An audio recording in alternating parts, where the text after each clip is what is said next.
The United States condemns the heinous attacks in Burkina Faso. A U.S. political party activist wants African immigrants to get more involved in the election process. And David Bowie never gets old in an ad that's gone viral on social media.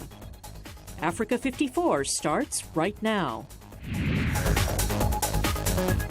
Good evening and welcome. I'm Vincent Makori. This is Africa 54. The White House has issued a sharply worded statement saying it condemns in the strongest terms the attacks Friday in the capital of Burkina Faso that killed at least 29 people and wounded scores of others from 18 countries. The statement comes as Burkina Faso began observing 3 days of national mourning following the attack on a luxury hotel and a nearby cafe. A gunman stormed Ouagadougou's splendid hotel and the Cappuccino Cafe late Friday. Burkinabe security forces and their French counterparts responded early Saturday, triggering an hours-long battle to retake the hotel and the cafe popular with foreigners and UN staff. Interior Minister Simon Compaoré says more than 150 hostages were rescued. Al-Qaeda in the Islamic Maghreb claimed responsibility for that assault. Now, for more on some perspective on the Burkina Faso attack, Ismail Diallo, a civil society leader, joins me by phone from Ouagadougou. Ismail, how are you? Yes, sorry, the line went off. Yes, now just tell us a little bit, how is the situation in Ouagadougou? How is the situation in Ouagadougou in terms of security? Clearly, yes, I hear you. Yes. Yeah, my question is, how is life today in Ouagadougou after those events that traumatized the city on Friday?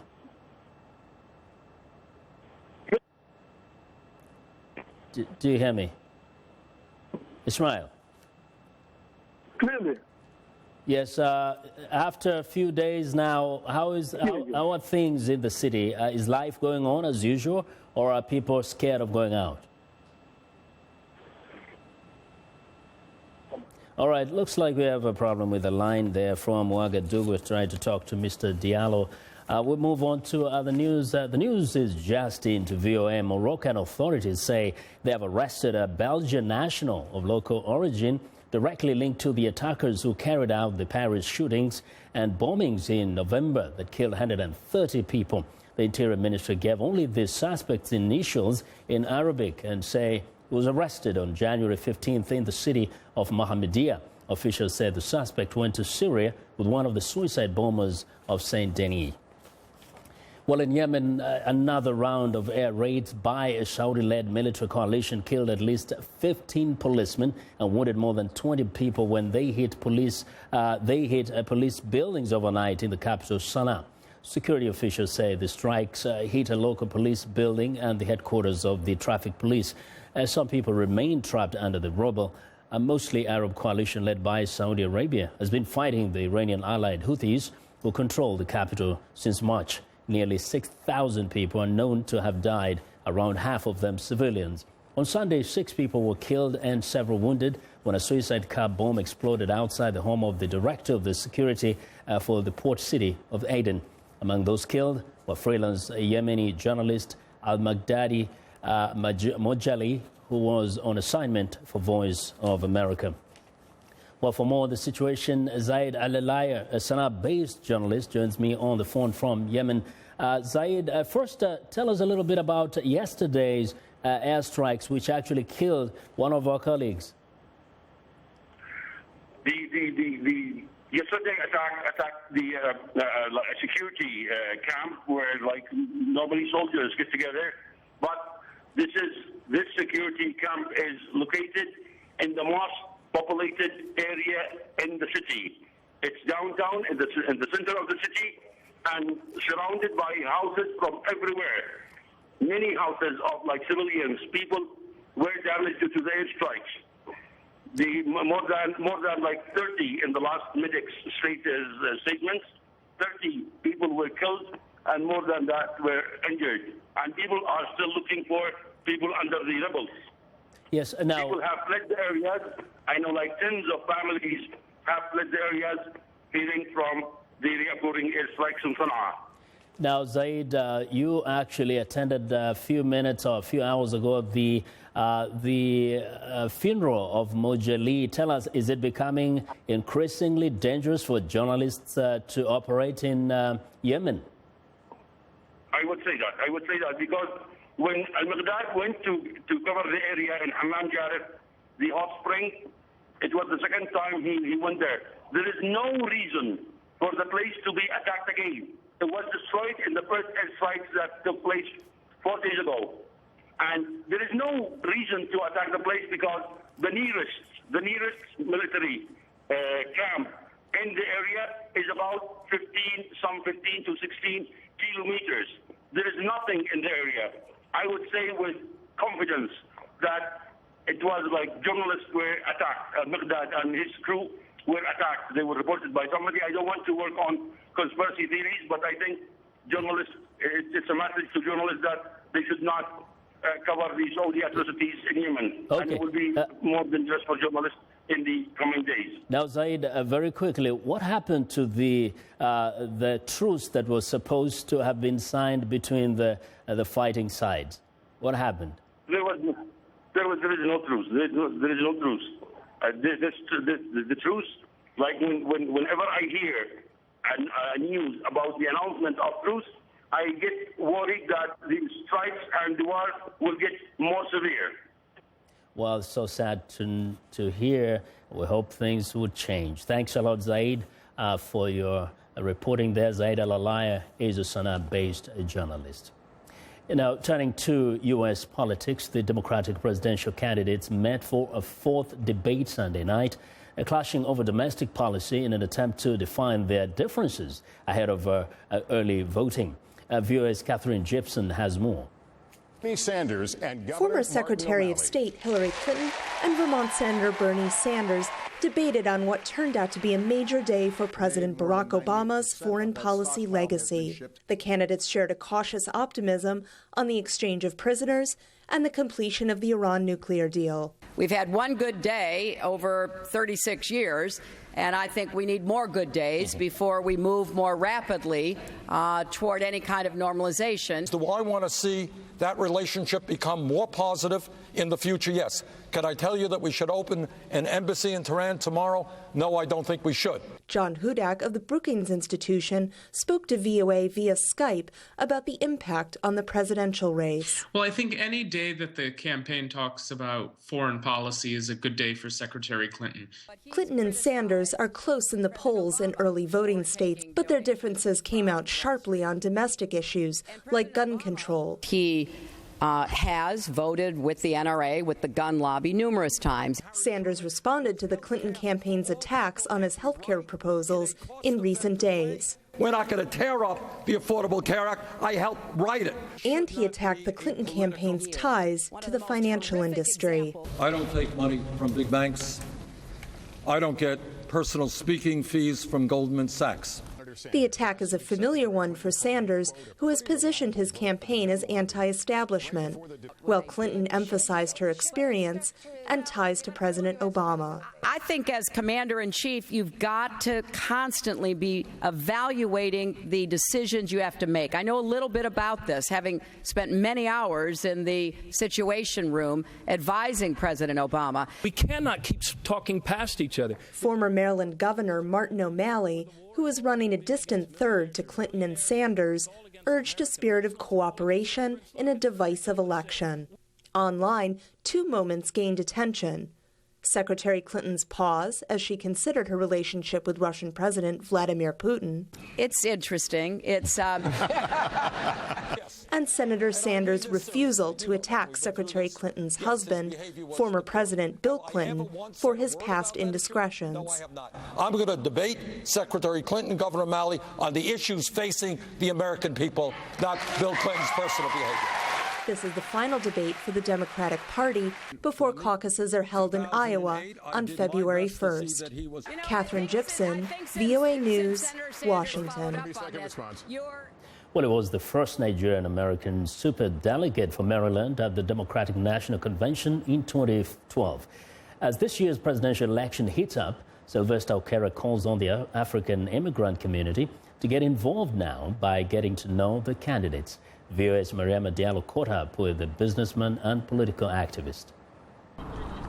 On a crisp day in Washington, Sylvester Okere says his community has to educate itself on how it could be affected by this year's presidential election. Many of us think that politics is only on the day of election, but this calls for us to get involved both in rallies, in door knocking, educating our community to get involved. It's a crowded field of presidential hopefuls. Signing legislation repealing every word of Obamacare. Now is not the time for establishment politics.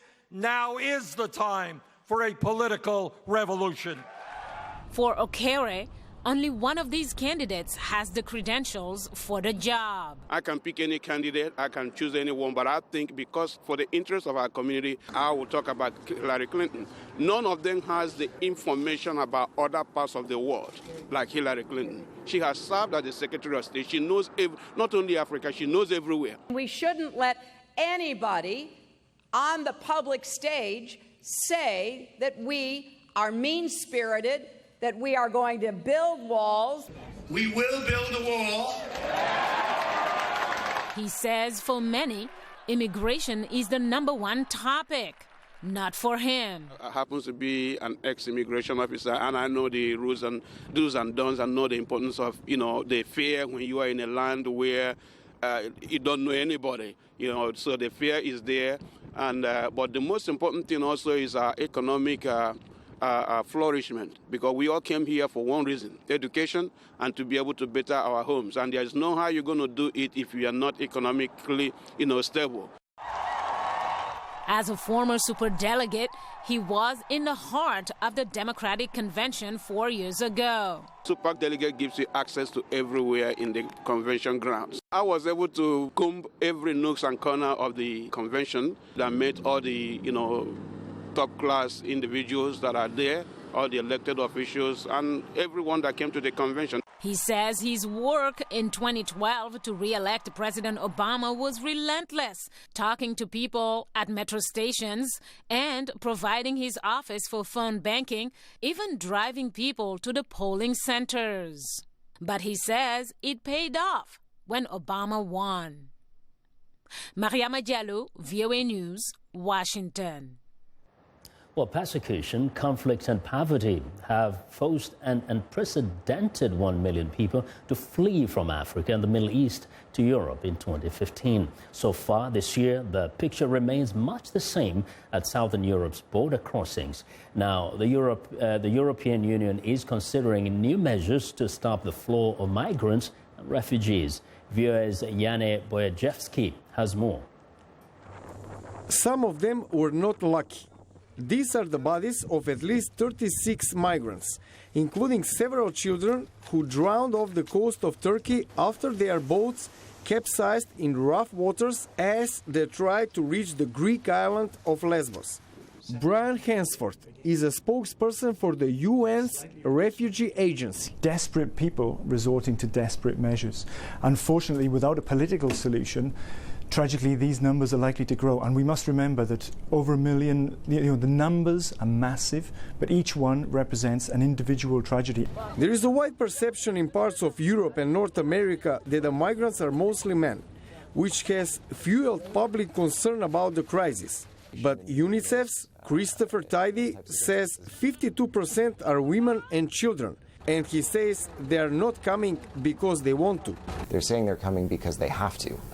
They feel that they have no other choice in order to make sure that they survive and to protect the lives of their children. Tidy says the Balkan countries are doing their best to help children and their families on the move. Particularly when they're crossing borders.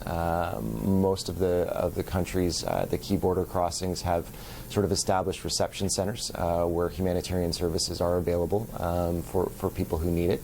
Dimitris Avramopoulos, the EU Commissioner for Migration, Home Affairs and Citizenship, says it's important to safeguard the EU's principle of free movement within its boundaries, a principle some say is threatened by a sheer number of migrants. This means that flows have to be slowed down. Only way forward, European solutions with all 28 member states in order to protect borders, respect rules, ensure relocation. At the same time, the UNHCR continues to call for consistent measures to assure safety for the refugees through more resettlement and humanitarian admission programs and more flexible visa arrangements. The outgoing crisis is still very much alive. Jane Bojadziewski, VOA News. Well, we want to know what you think about Africa 54 and the stories we covered. Join the conversation on Facebook. The address is Africa 54 and check out our headlines 24/7 on voaafrica.com. Find me on Twitter at VOA Vince Makori. Well, coming up, Martin Luther King championed for civil rights with non-violent protests. Stay with us.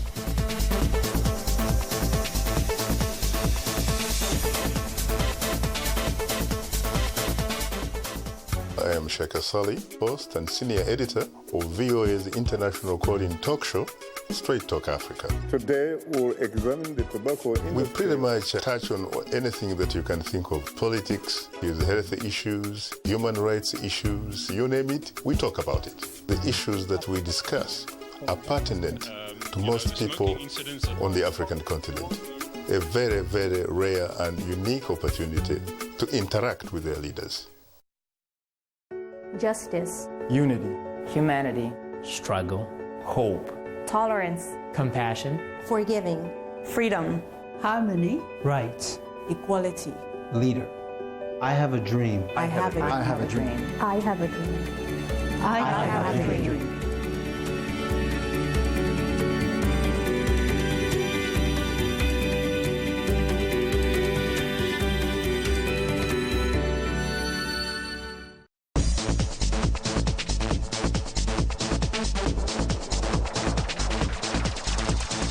Well, today is Martin Luther King Day, a federal holiday in the United States. Now, the success of the American civil rights movement and the fight for racial equality in the United States is a statement to millions of African Americans who fought against racial discrimination in the 1960s.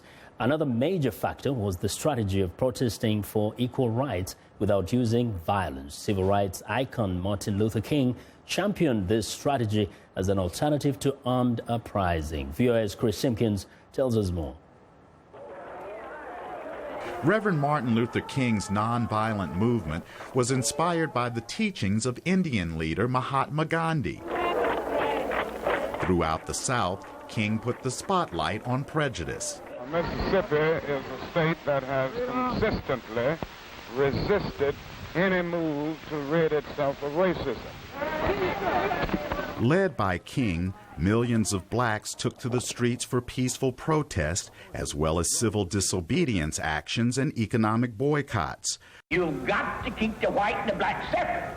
The nonviolent movement was tested in places like Birmingham, Alabama. William Bell is the city's current mayor. During that period of time, you had people who were being murdered, homes being bombed, churches being bombed, and there was a sense that nothing would ever change here in Birmingham or the South. There was a sense that evil would prevail.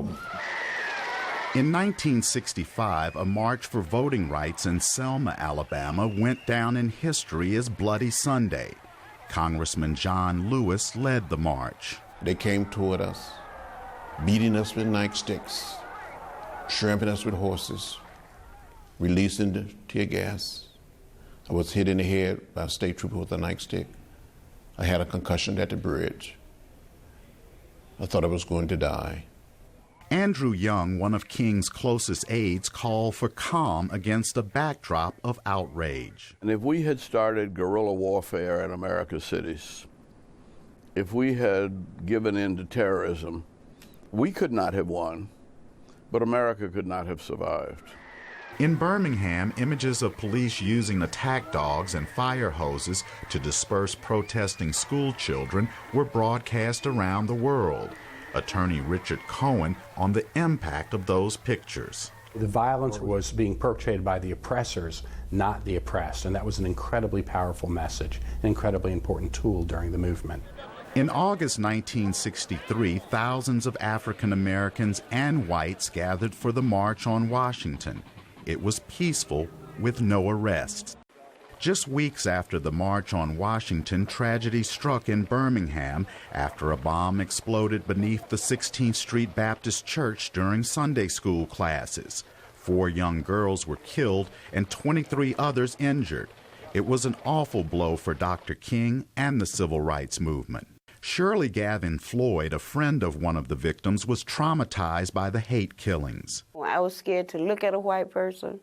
I was scared to go anywhere I thought a white person was, because I really believed that that could easily happen to me. Many blacks wanted to retaliate, among them Congressman Bobby Rush, who in the 1960s was a member of the militant group known as the Black Panthers. I was not a supporter of Dr. King. I thought that Dr. King was too milquetoast, too passive, and I didn't understand the power of nonviolence.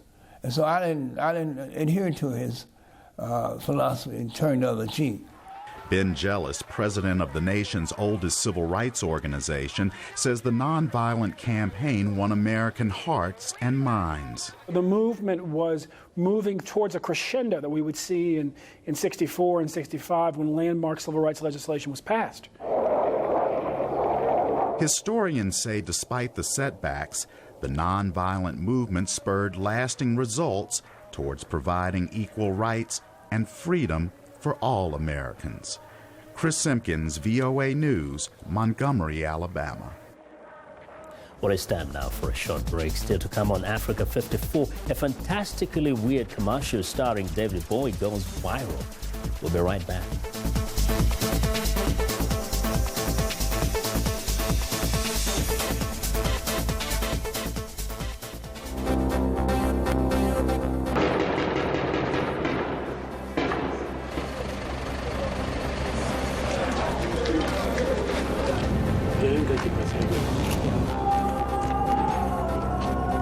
Why the medical professional were unable to identify that when she was taken to the hospital. A lot of disappointment the family encountered.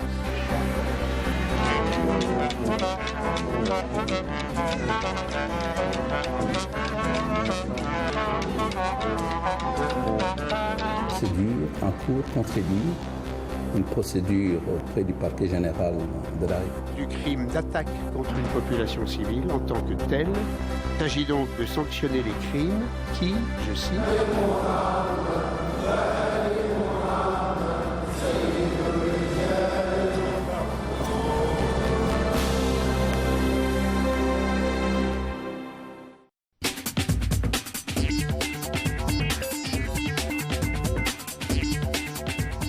Welcome back to Africa 54. I'm Esther Githui. Here's what's trending. An old ad featuring David Bowie has gone viral on social media. Nestle Waters promoted their Vital brand in France and other European countries with a television commercial featuring David Bowie and his early personas.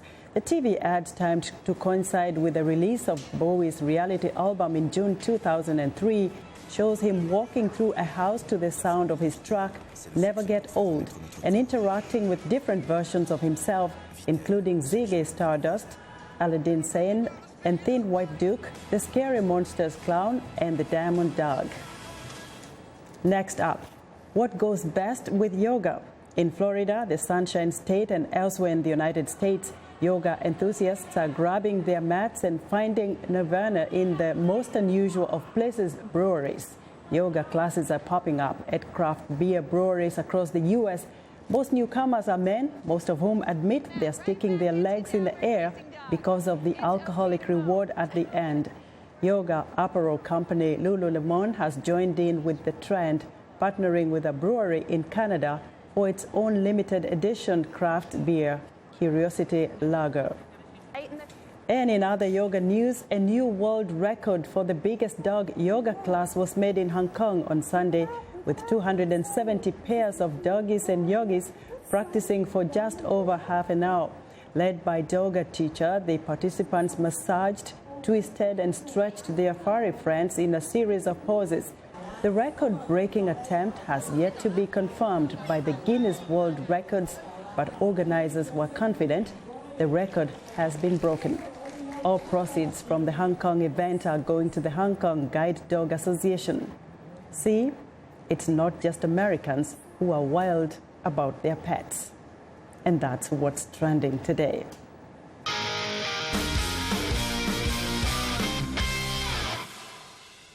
Sporty greetings once again to our Africa 54 viewers. I'm Sonny Young. World Boxing Council heavyweight champion Deontay Wilder remained unbeaten over the weekend with a 9th-round knockout of Poland's Artur Szpilka in New York City.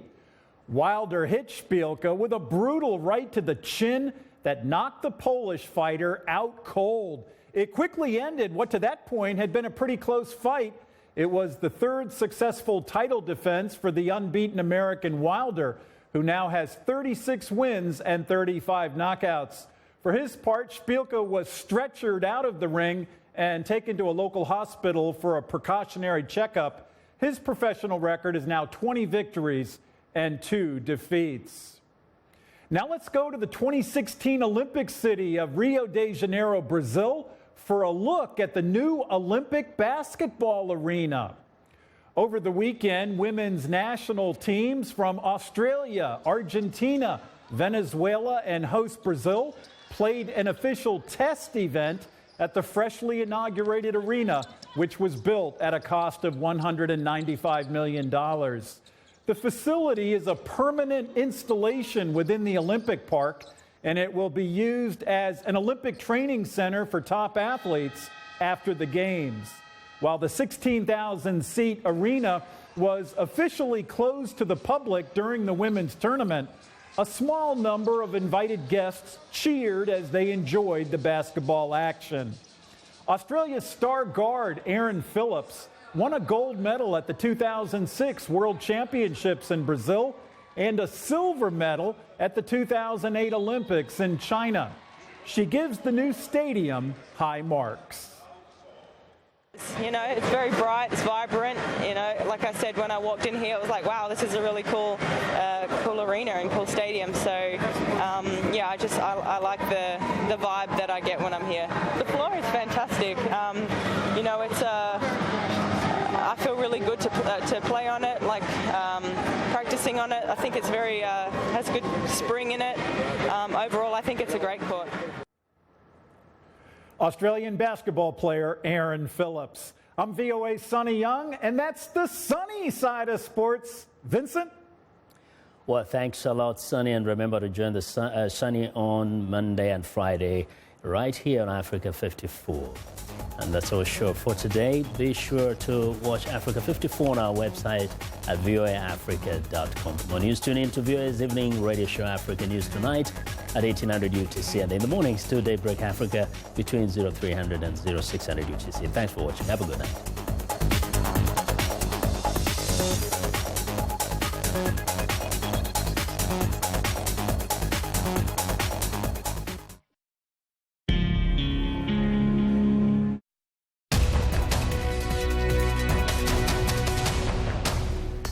Welcome to the Voice of America's News Words, where we teach you about words in the news. Today's word has to do with criminal charges and the courts. The indictment that the grand jury returned today charges the defendant with numerous counts, among them conspiracy to use a weapon of mass destruction resulting in death and using a weapon of mass destruction resulting in death. An indictment is a list of charges against someone after he or she has been arrested for a crime. It details what the person will stand trial for in a U.S. court of law. Now, when you hear the word indictment, your English will be good enough to know what this news word means.